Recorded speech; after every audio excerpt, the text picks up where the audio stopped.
रजनी को बचपन से ही पेंटिंग का बहुत शौक था।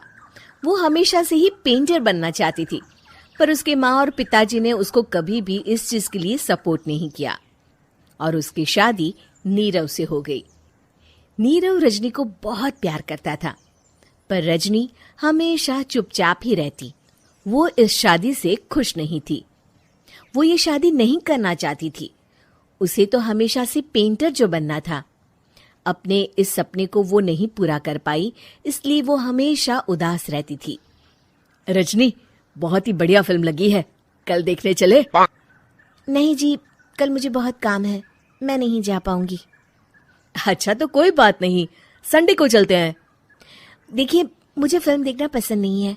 आपको जाना है तो चले जाइए। नीरव को मना करके रजनी वहां से चली जाती है और अपने बैग को खोलकर उसमें बंद पड़े ब्रश और कलर्स को देखकर रोने लगती है। रजनी, चलो ना कहीं बाहर खाने चलते हैं, कुछ तुम्हारी पसंद का। जी, मुझे नहीं जाना, मेरी तबीयत ठीक नहीं है। रजनी वहां से चली जाती है।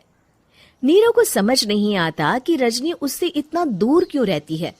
वो जब भी उसके साथ वक्त बिताना चाहता है, रजनी कोई ना कोई बहाना बना देती है। एक दिन घर पर कोई नहीं था। रजनी घर का सारा काम जल्दी से खत्म कर लेती है। घर पर अकेले होने के कारण वो सोचती है कि वो आज पेंटिंग करेगी। वो अपने कमरे में जाकर पेंट ब्रशेस और कलर्स निकालकर जैसे ही कलर मिक्स कर रही होती है कि दरवाजे पर बेल बज जाती है। अब कौन आ गया इस वक्त? इतनी मुश्किल से तो मुझे पेंट करने का मौका मिला है। रजनी दरवाजा खोलती है तो उसकी सास अपनी सहेलियों के साथ खड़ी होती है और सब घर के अंदर आ जाते हैं। अरे बहू, सबको शरबत बनाकर पिला दे, बाहर तो बड़ी गर्मी है। उफ। जी। रजनी पेंट ना कर पाने से उदास हो जाती है। उसे गुस्सा भी आ रहा होता है कि उसने इस शादी के लिए हाँ क्यों कह दी। वो रसोई में जा रही होती है कि उसकी सास उसे रोकती है। बहू, सबके खाने का भी इंतजाम कर लेना, आज का लंच तो ये सब यहीं करेगी। हाँ। रजनी बिना कुछ कहे रसोई में चली जाती है। सबके लिए खाना बनाती है। सब खाना खाते हैं और रजनी घड़ी देखती है कि ये सब कब जाएंगे ताकि वो अपनी पेंटिंग कर सके। जब शाम होती है तब सब चले जाते हैं अपने घर। अरे बहू, सब तेरे खाने की तो बहुत तारीफ कर रहे थे, सबको बहुत अच्छा लगा खाना। आपको मुझे सुबह बताना चाहिए था ना कि आपकी सहेलियां आ रही हैं। पता भी है कितना वक्त लगा सारा खाना बनाने में। अरे बहू, तू ऐसे कैसे बात कर रही है मुझसे? तो और कैसे बात करूं? मैं इस घर की कोई नौकरानी नहीं हूं कि इतना काम करूंगी। रजनी अपने कमरे में जाकर दरवाजा बंद कर लेती है। शाम को जब नीरव आता है तो उसकी माँ उसे पूरी घटना के बारे में बताती है।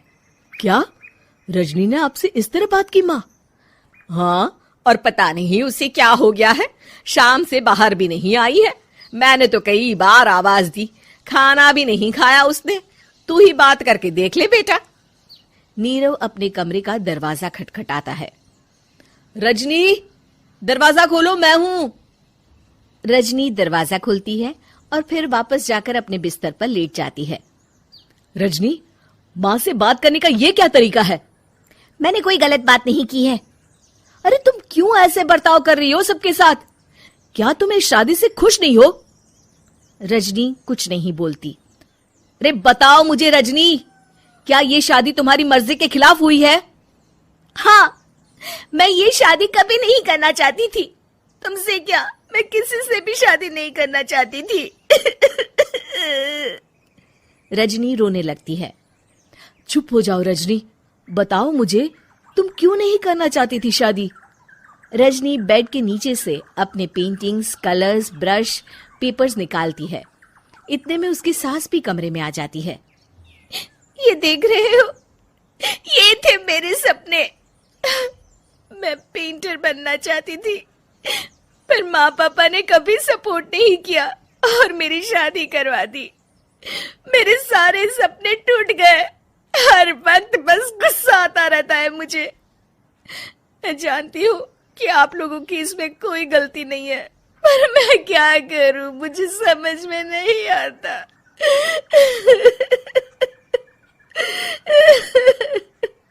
रजनी फूट फूट कर रोने लगती है। मुझे माफ कर दीजिए, आप दोनों के साथ मैं बहुत बुरा बर्ताव कर रही हूँ। अरे रजनी बेटा चुप हो जाओ तुम। नीरव पानी लेकर आता है। ये लो पानी पियो और शांत हो जाओ। रजनी पानी पीती है और उसकी सास पेंटिंग्स देख रही होती है। अरे नीरव, हमें तो पता ही नहीं था कि हमारी बहू कलाकार है। अरे कितनी अच्छी पेंटिंग्स बनाई है, देखो तो। ये वाली तो मैं अपने कमरे में ले जाऊंगी। आपको ये पेंटिंग्स अच्छी लगी? अच्छी नहीं, बहुत अच्छी लगी। और तुमने हमें बताया क्यों नहीं? तुम जब चाहे पेंटिंग कर सकती हो रजनी। हम तुम्हारे सपनों को पूरा करने में तुम्हारा पूरा साथ देंगे। हाँ बेटा, हम कला की कद्र करते हैं। हम कलाकार तो नहीं, पर मुझे गर्व है कि मेरी बहू एक कलाकार है। रजनी, नीरव और सास तीनों हंस पड़ते।